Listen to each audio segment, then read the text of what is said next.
This is our first time as CTJC going live, so We've done this like at a protest or something, but not for this kind of an event. Yeah. We are live.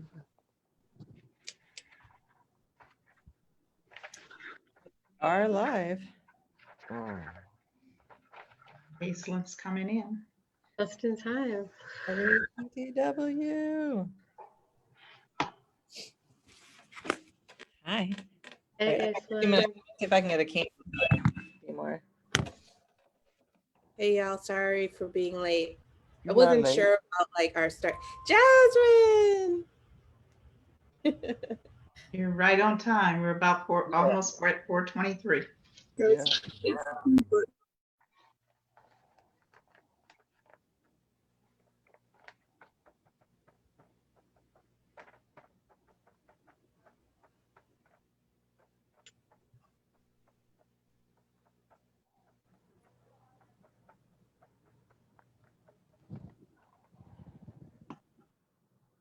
Should I start? Sorry. Okay.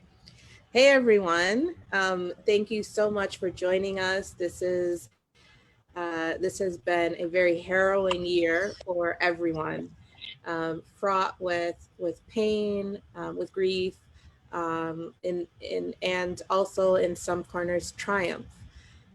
So we are so grateful for everyone joining us, and we wanted to take a special moment to say goodbye to 2020 and to welcome in this new season, and use the opportunity of the solstice to do that.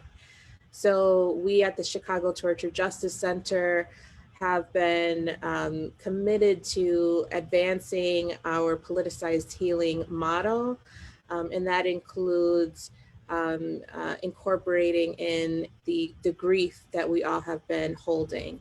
And that means that as much as we talk about politicized healing, we are also being intentional about exploring the politicized grief that has become really paramount this year, where we can point to direct examples of death making at the hands of this system, at the hands of the absence of action by government officials, that has contributed to the fact that the United States leads the world in COVID deaths, but also holds the world's the most population who are incarcerated in the world. 20% of the world's incarcerated population are in the United States.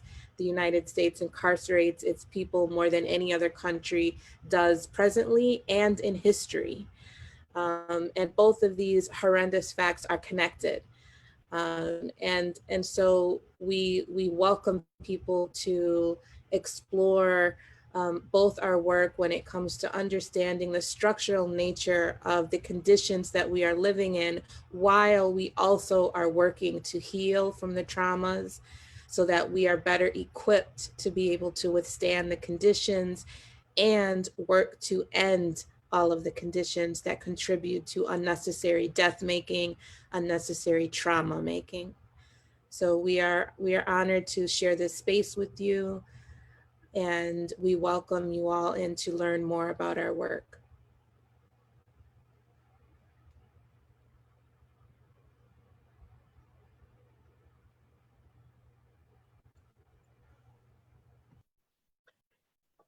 Do we want to do a brief round of saying who we are? No? Should we just move in? Sounds good.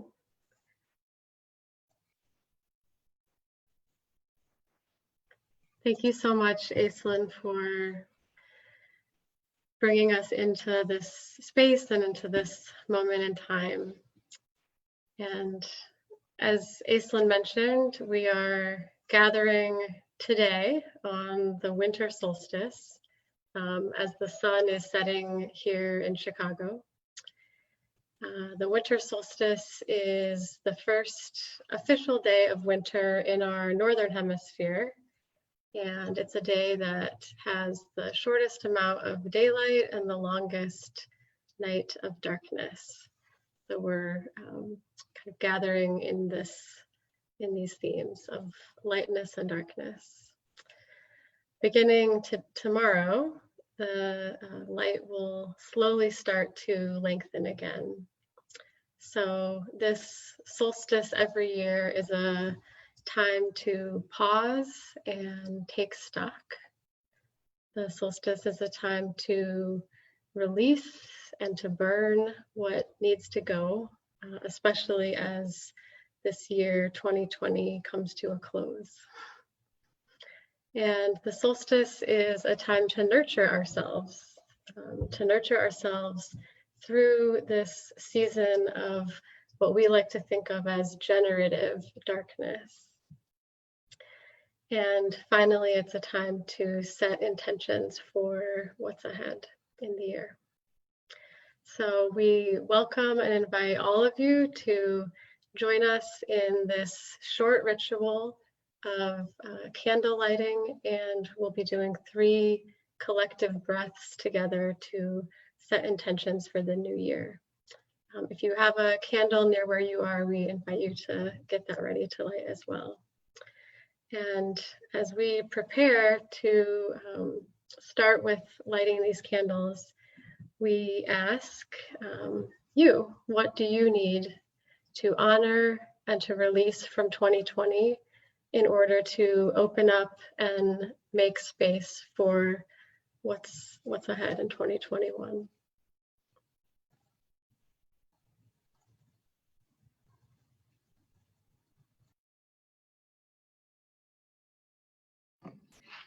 Okay, we begin by lighting a candle.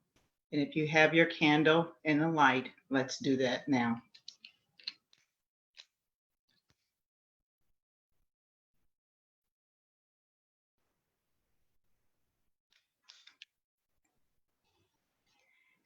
With this flame, we remember those who we love, who we are separated from, those who are incarcerated, those whose lives have been lost due to police brutality, and those who carry trauma from carceral violence.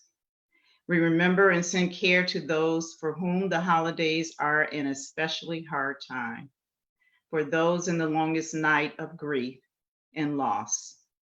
We light this candle to remind us that we are connected in love and power, even when we are physically distant.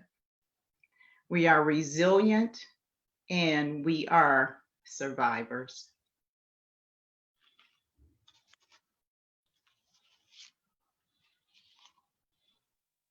You, darkness, of whom I am born, I love you more than the flame that limits the world to circle it, illuminates and excludes all the rest.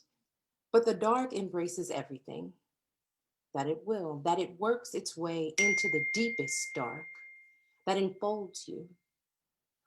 Though it may seem long ages in coming or arrive in a shape you did not foresee, you, darkness, of whom we are born.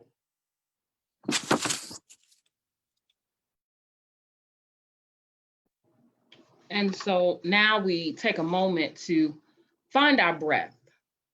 In these days, it seems that it may be hard to breathe.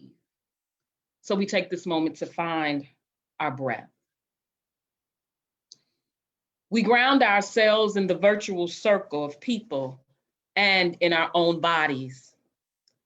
We can loosen our jaws, drop our shoulders, feel our feet in the ground.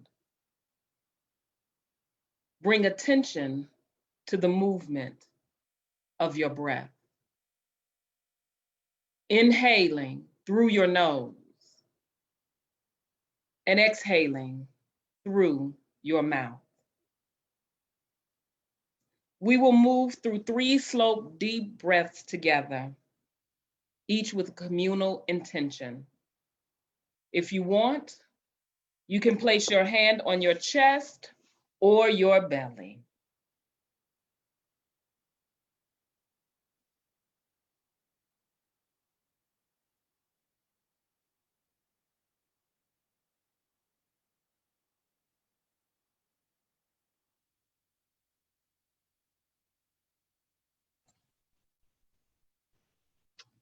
Greg, will you lead us through the first breath?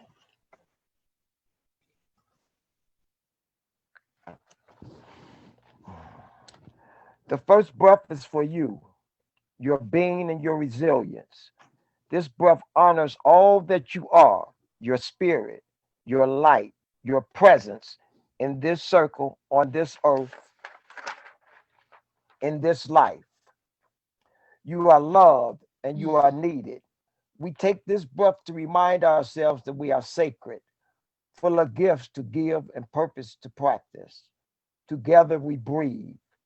Everyone take a deep inhaling and a long exhale together.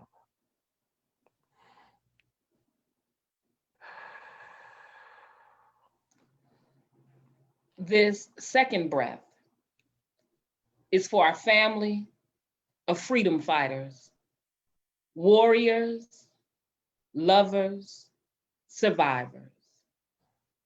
This breath is for this circle, for each other, for the connection between us, the energy that passes through each one of us, gaining strength and ability and power, for the darkness and the light, for the hope we sustain by being in community and in struggle together. We take this breath to honor our collective power, beauty, and love together. Together, we breathe. Let's inhale together. And exhale.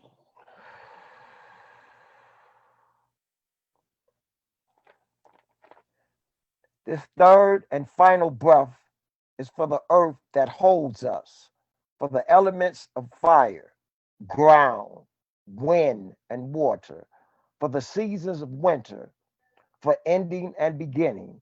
This breath is for the spirit from past, present, and future, for our ancestors and generations to come. This breath reminds us that we are part of a legacy that neither begins nor ends with us. This breath also for everyone who is incarcerated, detained, surveilled, criminalized, because this breath is for our people, the people we fight for and with, the people we can always see, but who we can feel because they give us strength to rise and stand here today. We take this breath to honor all of this abundance around and within us. Lift us up today and always.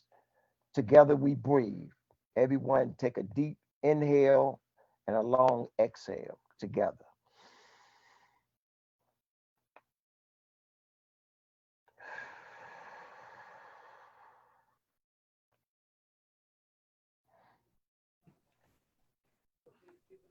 An excerpt from How the Light Comes by Jan Richardson. I cannot tell you how the light comes, but that it does, that it will, that it works its way into the deepest dark that enfolds you, though it may seem long ages in coming or arrive in a shape you did not foresee. In these long nights ahead, may you know peace, may you be held and nurtured. May this season of winter be a time to let go and release, a time to burn away what is no longer needed, a time to transform. May you know the beauty of the luminous darkness and the hope of the new awakening. And together we can blow out our candles. On the count of 3. 1, 2, 3. Thank you all so much for joining us.